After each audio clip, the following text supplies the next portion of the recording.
welcome to the Digital Signage Today podcast. I'm Judy Mottl, editor of Digital Signage Today. Our topic is digital signage and adhering to the Americans with Disabilities Act and the ADA accessibility rules. Our guest is Laurel Barrette, a marketing manager at Korbyt. So Korbyt combines digital signage, workplace communication, and space management into one unified platform. At Korbyt, Laurel spearheads brand management and campaigns aligned with the company's customer-focused strategies. In addition to her role at Korbyt, she sits on the AVIXA and its AVIXA Diversity Council, an organization dedicated to promoting and fostering inclusion, equity, and diversity in the commercial AV space. So let's do a little background on digital signage and ADA. While businesses are leveraging the power of digital signage to its fullest extent, many are forgetting about ADA compliance. So ADA is a set of guidelines that require digital signs accommodate people with disabilities, and that's everyone from the blind to the hearing impaired. And it's all about letting them engage and interact with a digital sign just as a non-disabled individual would. Non-compliance can expose your company to hefty fines, penalties, and legal fees, and not to mention maybe some scrutiny from your consumers and your customers. The approximate total cost of an ADA digital accessibility lawsuit is $200 million. So that's enough to startle a budget and hinder operations. So thanks for being here, Laurel. Thanks for having me. I appreciate it. So how do you define an ADA compliant digital signage installation? That's a great question. At a high level, it is what you mentioned already. An ADA compliant digital signage ensures that everyone can perceive, understand, and interact with the content regardless of their ability. And that includes visual clarity for people with low vision, audio alternatives for people who may be deaf or hard of hearing, physical reach and interaction for people with mobility limitations, and also clear and predictable content that supports cognitive accessibilities. And the thing that's interesting about these principles, clarity, consistency, and simplicity, also make signage easier and more effective for all users. Compliance and good design are really deeply connected. And I always think that accessible signage is just better signage. All right. So, I assume that providers are focused on compliance. But on the client side, do you guys find that companies are even aware of ADA compliance or even know there are rules? And, what's the level of kind of education that's taking place? No, that's again, great question. I would say yes and yes. Most providers are thinking about accessibility, vendors. Certainly we do, at Korbyt. The gap usually appears on the enterprise side where teams, they just don't realize that digital signage counts as digital accessibility. It's not intentional. And then there's also uneven awareness across disability types. Visual and hearing accessibility tend to get addressed first, while cognitive or neurological accessibility, like information overload or excessive motion, often gets missed. And education does really make a difference. So when we talk about that latter part, and this has kind of popped into my head, there's an increasing attention to those with neurodiverse capability, issues or capabilities, and also on the autistic side of the population. Does that all fall under the ADA kind of umbrella? Yes, absolutely. And that's where excessive motion or information overload, sort of cognitive or neurological, neurodiverse, the autism spectrum, they sort of all fall into that bucket. Absolutely. And that does fall under the ADA umbrella as well. Okay. So can you kind of explain in common talk what the ADA requirements are for digital signage? Sure. What's funny is there's not an actual checklist for the ADA for digital signage. They do have a lot of requirements around. It's kind of funny. It's called protruding devices, and that has a lot to do with physical accessibility. But what most organizations actually will follow is the Web Content Accessibility Guidelines, or WCAG. Right. And those standards really focus on the content and that it's perceivable, operable, understandable, and robust. And in simple words, it aligns with good design fundamentals. Again, it always goes back to that. And it covers a wide range of needs. And so it's having readable text and contrast. It's I don't, I wear glasses, and if I mean, as I get older, it makes a big difference. But Right. for somebody who has low vision, it's absolutely critical. Having captions is really important, having that alternative for audio so that you can, obviously interpret the information in a different way. Having consistent layouts, that goes back to cognitive accessibility, that makes a big difference. Using clear language and controlled motion, not having flashing lights, not having fast transitions. And some people, also include under clear language, not using jargon, making it as direct as possible, that it's quick, that people can quickly assess the information. And then, of course, physical accessibility, which I mentioned, it has to be something that, somebody who has mobility limitations is able to access, especially when it's interactive, like a kiosk. Right. That's absolutely critical. At its core, the ADA requires equal access to information and functionality, which I think we've already referred to. And when signage follows these principles, it makes it better for everyone. Right.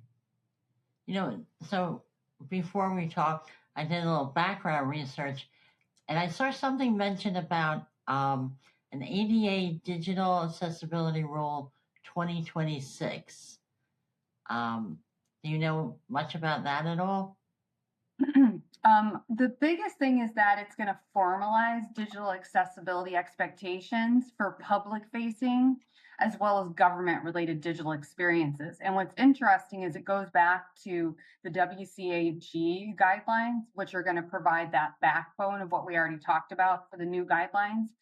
What's interesting about it, though, is that it's not just the date itself, that's coming up and it's soon, which is great. It's the direction, because it really helps to show that expectations are rising and that accessibility is being seen a lot more holistically. Right. So physical, sensory, and cognitive dimensions. Like we talked about people on the spectrum who are neurodiverse or, different. I mean, there could be a number of things that fall Right. into that category. But I think it's really important that organizations who invest in accessibility now are, they're not just trying to be compliant, but they're trying to improve the user's experience and sort of eliminate any barriers to people being able to access the information. And I think there's also, as expectations are changing, if you're aligned with that, you're also future proofing your signage as well. Right. Right. So if we flip over to like the client side and what you guys have, been working with different clients, what are some of the compliance mistakes or maybe common stumbles that people might be making? I mean, regardless of any environment, any device that you're talking about, the biggest mistake is treating accessibility as an afterthought. Okay. And it's understandable. People get excited. They have a new digital signage or whatever, a new project, and they're excited about it. And then that's not part of the initial, thinking in that project. But some common issues with digital signage and any sort of web or mobile device would be having the opposite of what we talked about. So having low contrast, having small text, missing captions, having touch only interaction, having overstimulating or cluttered content, and then also the placement of the screens itself. Is it easy for somebody with mobility limitations to be able to access that screen? And again, I try to go back to this because I think it helps people understand it, which is that these sort of mistakes don't just affect people with disabilities. They create, friction for everyone. If people struggle to read or they struggle to understand or interact with your sign, Right. It's a design problem, before it's even a compliance problem. And if your sign's hard to use, it's not only that it's not Right. accessible, it's not effective. Right.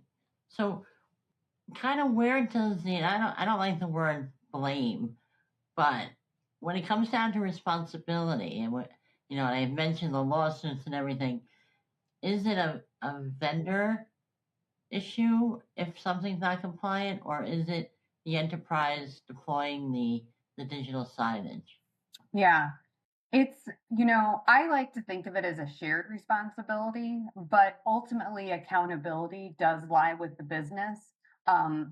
Providers need to provide an accessible platform. So, for example, Korbyt's platform is WCAG compliant.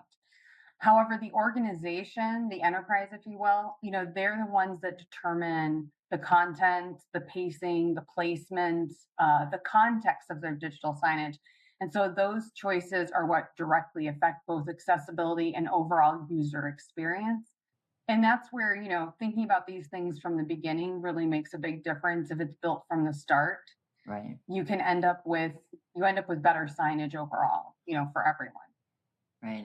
And typically it's not just one side, Right. as part of the strategy. So if you start on the right foot from that first side, you're ensuring that everything in the future, like you said, future proofing, is making it a seamless and rewarding interaction. I mean, anything you put your name on as a brand and somebody has a friction with it, that doesn't usually bode well.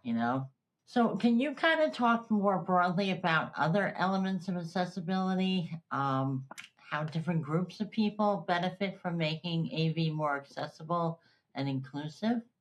Yeah. I at its I think about digital signage like at its core, it's visual communication. And communication is not effective if everyone can't access the information. And the truth of it is that when signage or AV, if you will, isn't accessible, it unintentionally excludes people.